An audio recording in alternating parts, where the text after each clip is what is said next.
All right, everyone, it's Tuesday. I hope you're well. You're watching the morning briefing from the Celtic Way. I'm Hamish. We've got Ryan and Kevin on with me today. Guys, how are things? Are we feeling good about Saturday? Kevin, are we right to feel good about Saturday? Yeah, I think we are. I mean, I know I've said this, and I think both of you have said it, that no matter how good you feel going into a game against Rangers, you just don't want to. I start beginning to get suspicious of myself. I start beginning to question myself if a couple of days before I'm thinking we're going to win this. Um, and there's only been one or two occasions in my entire life, and when I've thought we will win it. And we did, like when we used to scud them 4 or 5 goals in the first Brendan Rodgers era. We're in the best fettle we could be, and that we have been than at any other point in the season. And Rangers aren't. They've shipped more or less as many points as they've won in the last 6 or 7 games. They've got injuries. A couple of their dafties are beginning to pick fights with their fans. However, I still don't think we haven't played well enough, consistently enough, to be assured of anything. And we are still a team that is reduced from the team that finished last season. It's as simple as that. We're not as we just haven't we haven't been good enough for large parts of the season to think that we can automatically win this. But we should win it because we're playing well. Our best players are playing well. Our captain's back to his best. And if I was a Rangers player playing against this Celtic team because of what's happened, I'm kind of like, I'm feeling the pressure a bit, and I'm not even bothered about whoever's refereeing it or whatever. My one hope is that Rangers keep 11 men in the park, because on 2 occasions this season when they've gone down to 10 men, we've seized up. Yeah, yeah. So I want this 11v11. I want them at their best. I don't want us to get any early bookings, which will hinder us. I don't want them to get any early bookings. I just want it to be a good, full-blooded game of football, in which comes down to who's got the better players, who's got the best toolkits, and that's us. So Yeah. That's how I feel about it. Like we have the better players, as a few people have said in the comments. We're united. In good spirits. We have players fit. All everyone's kind of pulling in the same direction, whereas they very much seem like they're all over the place at the moment. But as we say, a cup final, anything can happen, and I always treat it like that. As I said a few weeks ago, I think if the support are going in with the expectation of it being a battle, I think that just that kind of brings the right attitude to the game. We're expecting a battle rather than a procession, because it will still be a battle. But I think if we get an early goal, I feel pretty good about our chances.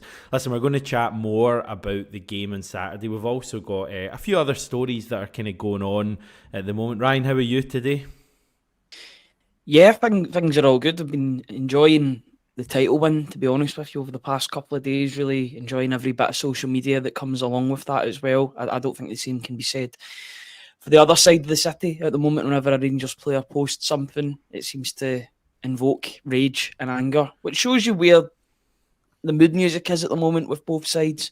There's a bit of a harmonious edge to things with Celtic, and on the other side of the city, there's a bit of anger and disappointment. And Celtic have got to feed on that on Saturday. There's one team that it's coming into this game under severe pressure, and the other team are looking to just, further enhance their season by getting a double. Both teams are on the lookout for a double, but it's the double that Celtic can get that is the more appetising of the two for sure. I thought that bit of social media yesterday from Celtic, that 6-minute video, I think it was yesterday it came out. I don't know how many times I've watched it already, the 6-minute video detailing the highs and lows of the season. It was just an incredible bit of cinematography, and it just shows you the ups and downs of this season, but they've managed to come out on top, and it shows you the one consistent tone has been Brendan Rodgers throughout the season, and he's been saying all the right things. It's just people are maybe a bit hesitant to listen at times, but he's always been consistent with his tone, and it's seen him through to the end, which is great to see. But yeah, feeling good about things, looking forward to Saturday afternoon already, and yeah, it's a good time to be covering Celtic, that's for sure. Yeah, Robert talking about that video, saying it was sensational. Yeah, I watched it when I got up this morning. I just really enjoyed it. It's so well put together.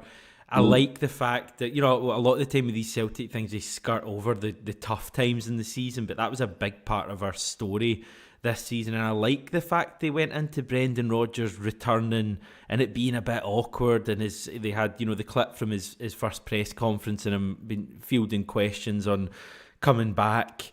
And you're right, Ryan. I mean, the Rodgers comments, like things he was saying when we were at our tough moments this season back in January about sticking to your own storyline, just played out perfectly. And he deserves credit for that. Yeah, if there's something that I can just quickly say, I think the club have been a lot more self-aware recently, which is absolutely brilliant to see. From the Santa Claus bringing out the league title, that's them poking fun at themselves. That's good to see. It's a good change of tone. Also talking about the negativity about Brendan Rodgers coming back from some of the supporters. The fact that they're even addressing that on a public platform is, I think it shows growth in that side of things, and it's really, really good, because that'll ensure a good relationship between the supporters and the club if they're poking fun at themselves and also touching upon things that were very prevalent in the early days of Brendan Rodgers being back. A lot of people were negative about it. Don't think they're as negative anymore now that he's brought success as we thought he would. But I like this more self-aware side of things, because I remember how bad it was, especially in the COVID season, where they shut away the fans and didn't want to listen, or chose not to listen to their concerns, their valid concerns. The fact that they're now showing that side is brilliant to see, and long may that continue, in my opinion. Yeah, I do agree with you. The stuff after since full time has been pretty good. Most of it, not all of it's for me. Some of the darts stuff and that, I thought I didn't really get that, but it's the tough times I kind of want to see what the club are doing. But that's just my take on it. Kevin, did you enjoy that video? I did. Yeah, I watched it last night. Yep, thoroughly professional, very entertaining. High production values, and as Ryan was saying, quite poking fun at themselves is good, not taking itself too seriously, because sometimes the Celtic Politburo over the years seems kind of aloof, detached from the Celtic fans, completely unaware of what's happening out there, not reading the room. But they seem to have chilled out.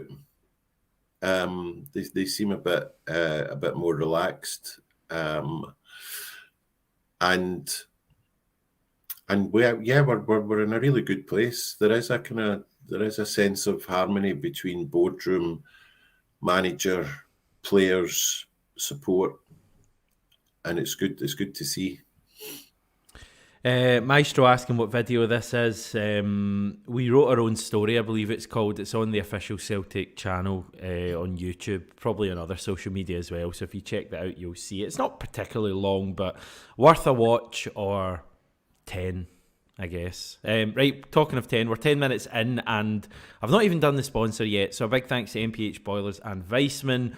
They have sponsored this video. They have combined, as you know by now. Weissman's boilers give you not just warmth, but unparalleled efficiency and reliability. We're talking cutting edge technology that saves you money on bills and reduces emissions, which is always good. And with MPH, you know you're getting service from the best in the business. A local team committed to excellence and customer satisfaction. So this is your big chance to get world-class engineering with local expert service through Weissman and MPH boilers. Links will be in the description. Ryan? Yep, 6 months of access for £1. Plus, you can also win lunch with Celtic legend, that being Martin O'Neill. www.celticway.co.uk/subscribe. On there is a piece this morning from myself talking about how Joe Hart's form has improved ever since he announced his retirement. He seems like a guy that's really galvanised and accepting of his own position in football. The fact that he's settled and he knows where he's going to be or not going to be next season has allowed him to push forward and show some of his best football. He's only conceded 1 goal from outside of the box since he announced his retirement, that being Blair Spittle's screamer against Celtic at Fir Park, which is good going. The closest goal I think he conceded was Cyril Dessers' header, which he couldn't really do too much about anyway. Definitely an improvement in his game. I realise that I've just spoiled the whole article for absolutely everyone. So if you want to read more about that, then please visit www.celticway.co.uk/subscribe. There's a wee bit of a nod to a Rangers goalkeeper and how he didn't know when he needed to retire or the best time to retire, and how it's good that he knows that Joe Hart knows ahead of time when it's best to retire before allowing himself to stay on for too long and not tarnish his reputation, but maybe change people's perception negatively of the goalkeeper. He's going out at the right time. I know we've been linked with a goalkeeper yesterday and today, and that's definitely an area that we need to improve on, if possible. Aye, for me, 100%. He's going out at the right time. I think there's been a bit of a growing feeling. I've seen some comments coming in here.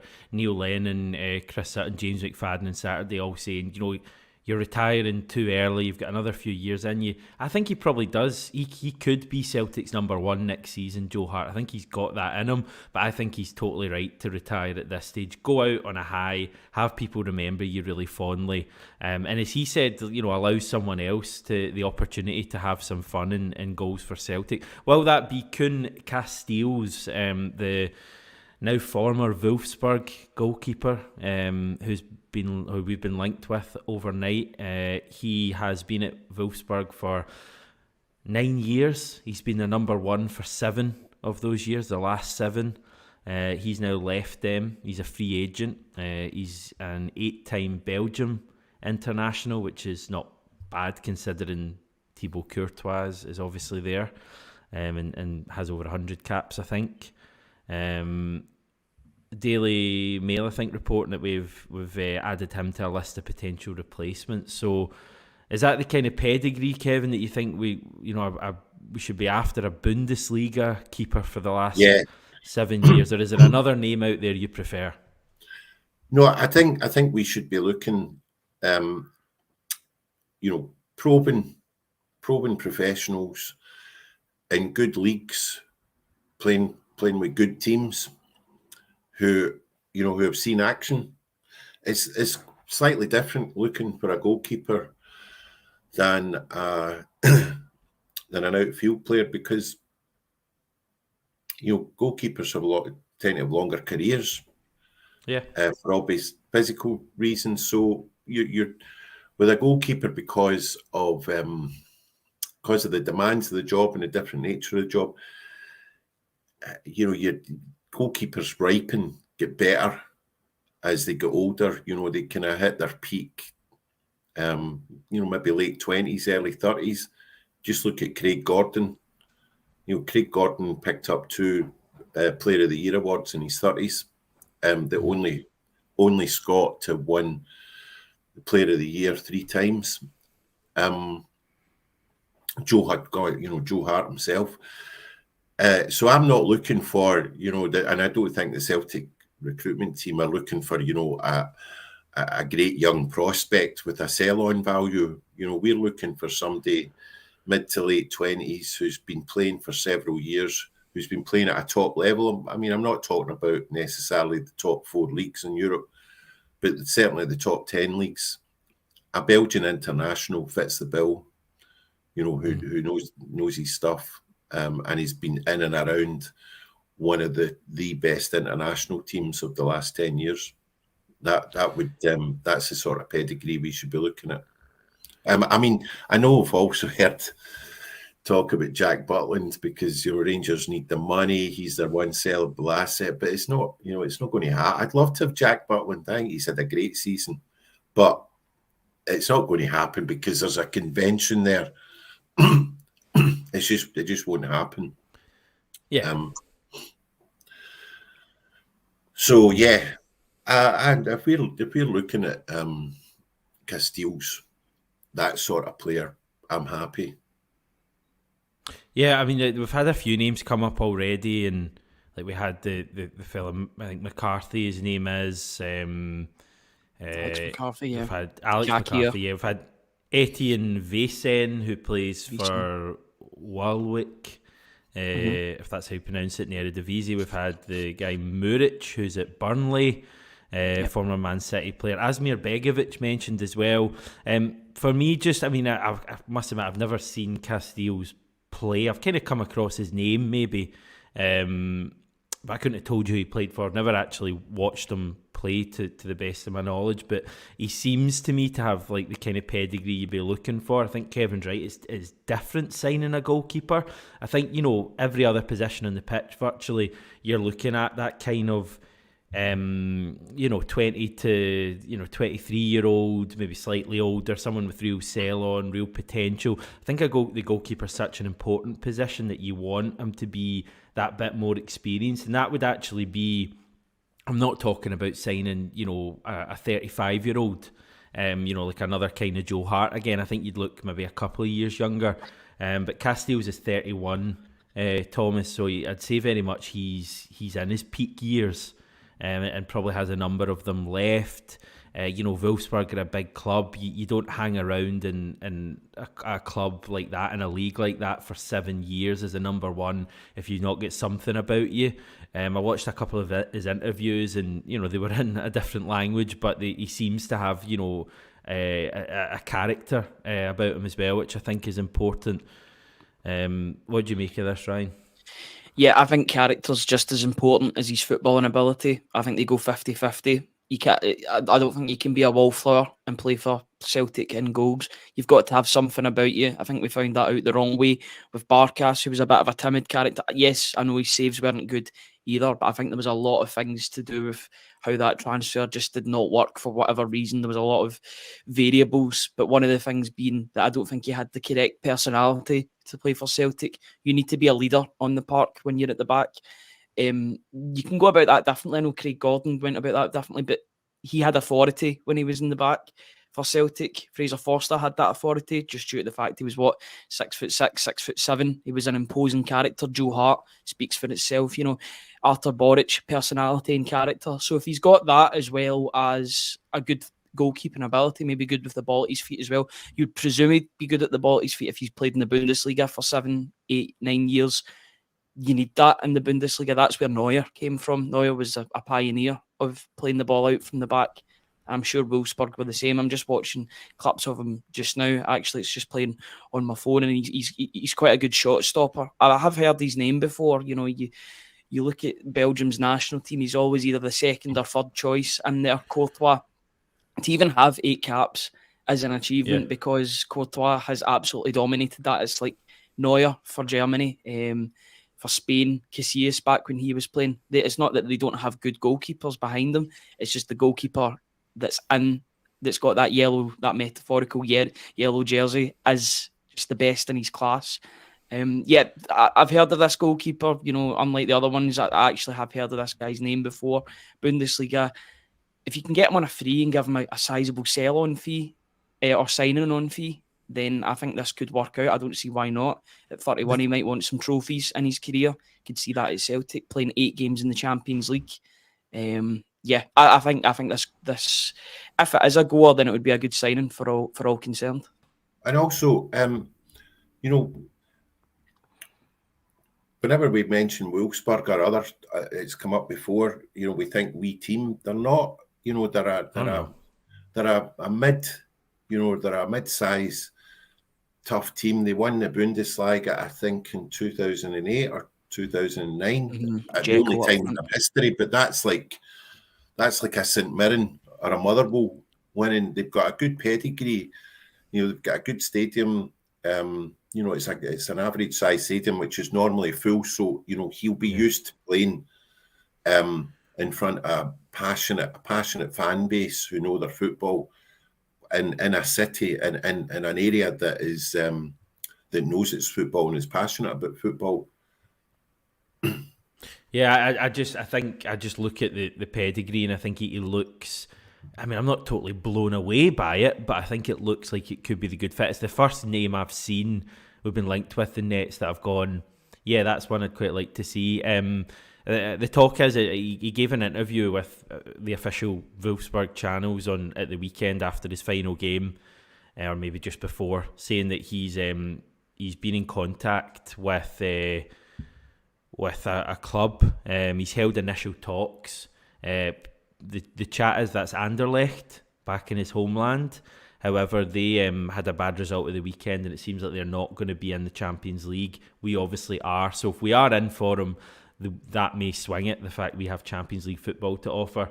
Someone a minute ago was talking about the 8 games. Yeah, Mantis is saying the expanded Champions League. I think that's a very good point. We've got 8 games in, minimum in Europe next year, and you're talking about, no laughing at the back, but if we can finish top 24, we can get an extra 2 as well. So you could be looking at potentially 10, top level European matches next year. Certainly we're guaranteed 8 already. So that may make a difference. It's a lot of matches you can offer players at that top level. And I just wonder if we'll see any sort of impact there.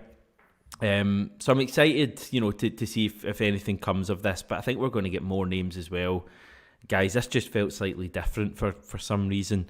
Do you want to talk artificial pitches? Have you got that in you to do that? The news coming out, you may have seen it yesterday, that there's going to be a vote on whether to continue allowing artificial pitches in the top flight. As I say, Premiership clubs are going to have a vote. They're going to need 9 votes in favour out of 12, so 75% for it to pass. If it does pass, then clubs with a plastic pitch, so Kilmarnock, possibly Wraith Rovers, will be given 2 years grace period to change over from grass. So there'll still be plastic pitches next season, the year after, but from 26-27 they wouldn't be allowed if this vote passes. Thoughts on this, Kevin? Yeah, there's no place for them in Scotland's elite league. It's as simple as that. It's a risk. And Brendan Rodgers and Ange Postecoglou have referred to this in the past. There is an injury risk, and in fact, Postecoglou omitted a couple of players. Admitted to omitting players, knowing that they're playing Livingston on the Saturday. And God bless Livingston, but I'm glad they're out because of that pitch, because it's a reducer. It's not conducive to playing proper football the way it ought to be played, the way it was first devised. However, there's another point I'd like to make, which is slightly controversial, which is that, for smaller clubs with narrow income streams, who are really having to, cut their cloth, I can see why some of them had brought in plastic pitches, because it gives them an earning potential throughout the season for community groups. The other thing is that it's good for community groups. They are good for community groups. So they can sometimes rent them out free of charge to youth teams, to struggling amateur teams, and so that they're embedded in the community. And I completely get that. And I just wonder if there's a moral imperative on the likes of Celtic, Rangers, Hearts, Hibs, Aberdeen. If for instance, we want Kilmarnock or Livingston, if they were to come back up, if we wanted to assist them in the transition to grass, because Kilmarnock have been great this season, and I would hate to think that the cost of transitioning back to grass was going to reduce their potential to attract good players. Because Kilmarnock are a big club, great history, great pedigree, and it's good. And big town, it's good to see a good Kilmarnock team. And I just wonder if there's if there's some financial assistance that the rest of the league could make, and the SFA to assist in this if it's going to cost a lot of money. But I don't know the economics. I don't know how much they would have to pay, but it would be a significant amount of money. Yeah, I'm just actually reading, because when you were talking about that there, I know there was the Eredivisie did something similar. I'm trying to make sense of this while I kind of talk as well. But I believe that you don't get artificial surfaces. They're not permitted in the Eredivisie anymore.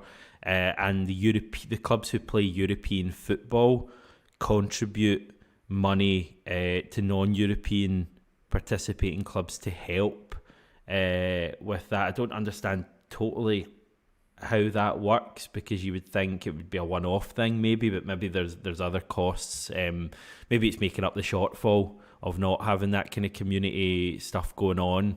I understand why clubs do it as well. I just I get it totally. I just think you have a decision to make whether you're a community club that has teams training on your pitch during the week, or if you're a top division club. And for me, when you turn on Sky Sports to watch Celtic and we're playing away to Livingston or Killie and you see the pitch, honestly, if I wasn't a Celtic fan, I would turn it off straight away, because I think it looks ridiculous sometimes when you get the sun beating down on a plastic pitch. So I'm delighted this is happening. There was also a bit, Ryan, saying that they're going to look to improve the grass pitches as well. They're going to bring in some sort of consultancy firm used by UEFA. So that's all positive for Celtic as well. I was down at Stranraer last Thursday writing a feature for the Herald just about the town and the community gearing up for the most important game of their history, which was their kind of all or nothing game against East Kilbride to retain the top league status. But I walked out on that pitch, and this is Stranraer, bottom of the fourth tier, and the playing surface was immaculate. Yeah, it was immaculate. And it looked great when I saw the pictures on Saturday of their win. It just looked great, as you were saying, Hamish, that it's just a contrast to this artificial nonsense. And what a contrast to, like, again, Wraith Rovers versus Partick Thistle. I watched both those games, and two good teams. And in normal circumstances, I'd be happy to have either of them. I've got a wee edge for Thistle, as we all do. Yeah. But Wraith Rovers are a big, old, traditional Scottish team. It was great to see Starks Park, a big old Scottish stadium, full. And then you look at the bleeding pitch, Yeah. And I'm immediately thinking, I don't want them. I don't want that pitch anywhere near this. And that's not fair, because normal circumstances, I'd welcome a club like Wraith Rovers into the top tier and see how they can get on and punch above their weight. But not in that pitch, boys. I'm sorry. Do you remember Darvo Aberdeen last year? Obviously remember that. I mean, Darvo, I don't know what division they are in. The pitch that night, I was at the game, the pitch that night was incredible. Well, and I remember at the same time, Celtic Park was really struggling. So the division you're in clearly doesn't actually determine how good your pitch is. It should, you would think, but... I went down to Darvel as well for the same kind of reasons as I'd gone to Stranraer, just to see how a town was rallying round its kind of local club. And again, the groundsman let me have a wee walk out in the pitch, and you're right. Yeah. It was absolutely immaculate, and I congratulated them for keeping it that way. And this was... this was in not the middle of winter, but we're coming out of winter, that game. So, it hadn't been the most clement of conditions, of climate conditions. So there's no reason why it can't happen. Thoughts, Ryan? Yeah, I think the vote will pass through, just due to the amount of unrest there is about plastic pitches in general. The fact that Kilmarnock have already committed to getting rid of their plastic pitch should mean another vote in favour. Maybe one of those contentious votes will be going in favour of getting rid of them, because they're actually committing to getting a normal pitch, which is absolutely brilliant. That would mean that the only potential one next season would be Raith Rovers, and then they would have to be committed to getting rid of that in the next 2 years. Like Kevin said, it's got no place in top level football, because when you watch a game on a plastic pitch, the ball bounces unnaturally. There is a natural bounce that comes with watching football on grass. When it's played on an artificial pitch, players are guessing where the ball's going to be bouncing rather than anticipating, and that can't happen. It gives too much of an advantage for me to other teams, because they'll train on it and play on it every second week. I've been a long time critic of plastic pitches, and I'm glad that they'll be hopefully not around in the next couple of years, just for players to actually be missing out on games because of a surface. That's something that would happen in tennis, not football. If they don't play on clay because there's more injuries, or a hard court, that just shouldn't happen in a team game like football. Every team should have the same sort of pitch to avoid any advantage either way, whether that's grass or plastic pitch. In my opinion, I think there's got to be certain guidelines that have to be followed. If it's normal pitches, that's the way that football should be played. It's the way that has been played in the past, and it's good that they're safeguarded in the future with the proposed banning of these surfaces. Yeah, I'll be quite happy to see the back of them, in all honesty. I would suggest that's probably nailed on to go through. It only needs nine votes in favour, as I say. I think the consensus was it would need 11 votes. Previously, people felt that, because I remember there was all the chat of, like, it was kind of when Kelly went out the league, everyone was saying, right, do the vote now, because they can't vote and we can get rid of them. And I always thought it was a bit sneaky. It obviously didn't happen, but it's only 9 votes you need. So I think that's pretty nailed on to go through. And I think that's positive. Just finally, you've probably seen this. Neil Lennon back in management. He's off to Romania. Rapid Bucharest. The boss of Rapid Bucharest. A rapid return to management. I'm delighted. I'm delighted for him. He, no matter what happened in that COVID season, Neil Lennon is a genuine, nailed-on 24-carat Celtic legend. End of. He was central. He was crucial in one of our most glorious eras. He had such an amazing win rate at Ibrox with Celtic as player and manager. First Celtic manager to beat a team in Italy away from home. Most Champions League points in a season. Neil Lennon beating Barcelona. Neil Lennon 2 trebles. And I hope, I'd love to have seen him manage maybe Hibs or Aberdeen, but I'm delighted, and I hope he makes a success of it, because everyone needs a successful Neil Lennon. That's me. I'm biased, I know. Always loved Neil Lennon. There we go. JJ McGarvey saying, send a few lads on loan to Lennon. We didn't do that when he was in Cyprus, but he did sign a few former Celtic players. Adam Matthews, Gary Hooper from memory. Who's nailed on, Ryan, to go out and join him in Romania this time? Adam Matthews, absolutely. I'd put money on it just now that he'll be getting a call saying, do you fancy Bucharest? It won't be for a jolly, it'll be for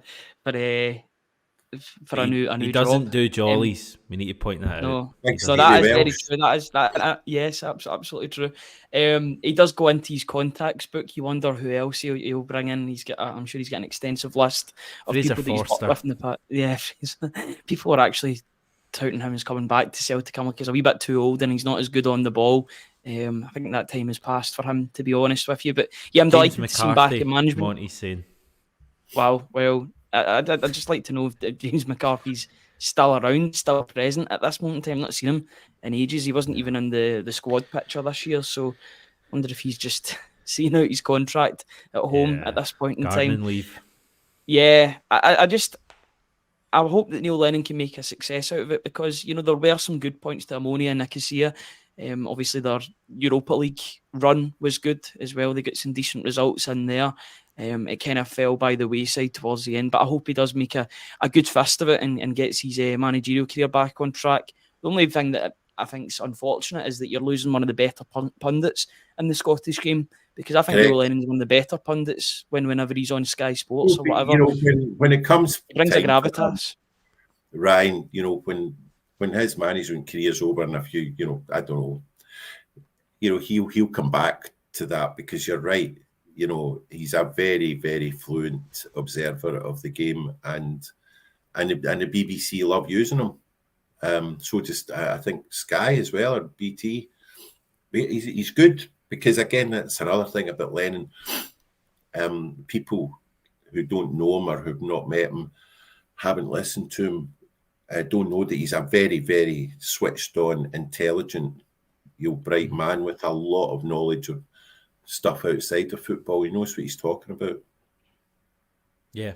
Yeah, So I we hope wish he him does all well. the best, and I think we'll all be kind of keeping an eye on how he gets on, and I think they finished 5th in the Romanian top flight last season, so that, you know, they're kind of up that top end of the table. Who have we got? We've got Steaua Bucharest, we've got European Cluj. champions. Any other Romanian teams, Ryan? I'd be pushed. I'd be pushed to Petra, name any more. Petrolol or something like that. Unaria Urziceni. I don't think they're Well, going anymore. we played Polytechnica Astra. Timișoara in 1981 in a tie that we should have. I mean, I still not happy about that. Charlie Nicholas scored 2 goals. We beat them 2-1 at Parkhead, which should have been 6-1. And then, according to Charlie Nicholas himself, one of the most bizarre refereeing displays in the away leg. We were beaten 1-0, and then we played Astra. Yes, a few years ago, beat them that fairly foggy comfortably, game, as I recall. Yes. Yeah, I remember the home game of that. The home game was the wettest it's ever been at Celtic Park. 2-1. I was walking to the game. Yeah, I think it was Shepovic and Johansson that scored the 2 goals. Yep. I may be wrong, but Very I seem good. to remember Shepovic No, it scoring. was. Yeah. You've got Botasani, Cluj. You've got Ottolil Galati. You might remember from a couple of years ago. I remember that name. No sign of Astra or Unaria Urziceni, so I think they've been relegated.